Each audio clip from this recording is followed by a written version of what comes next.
ఆంధ్రప్రదేశ్లో కూటమి చీలే అవకాశాలు కనిపిస్తున్నాయి అంటారా? 100% చేయదు.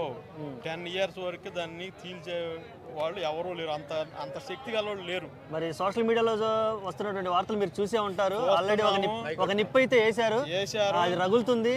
అది ఇయ్యాలి కాదు రేపైనా గట్టిగా ఏ రోజు ఓ రోజు నీళ్ళు పోతాడు, ఆగిపోతుంది ఇంతే.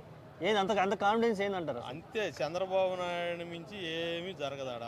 చంద్రబాబు నాయుడు ఎవరిని ఎట్లా పట్టకు రావాలి, ఏ విధంగా చంద్రబాబు నాయుడు తెలియకుండానే ఇవన్నీ జరుగుతుంది.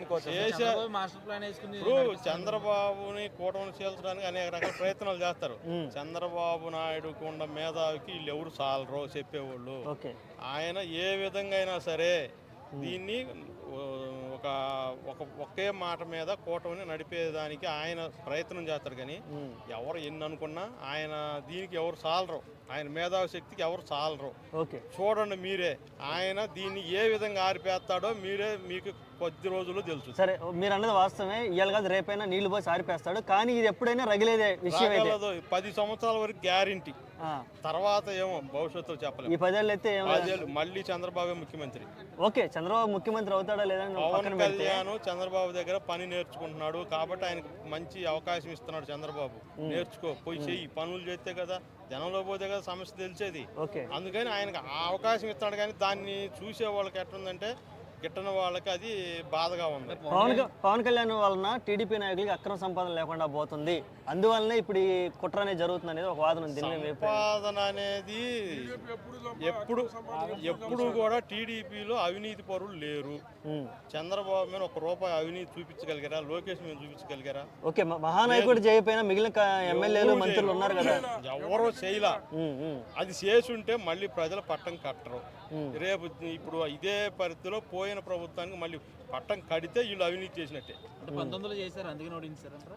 ఏది కాదు, 19లో వీళ్ళు కూటమి చీలింది కాబట్టి 14లో కలిసి చేశారు, వచ్చింది. 19లో కాబట్టి మెజారిటీ ఓట్లన్నీ పవన్ కళ్యాణ్ చీల్చాడు కాబట్టి ఇలా ఇవన్నీ సీట్లు దెబ్బతిన్నాయి. ఓట్లు చీల్చాడు కాబట్టి ఈ సీట్లు దెబ్బతిన్నాయి. ఇప్పుడు చీల్చలేదు కాబట్టి అన్ని సీట్లు వచ్చినాయి. రేపైనా అంతే ఉంది.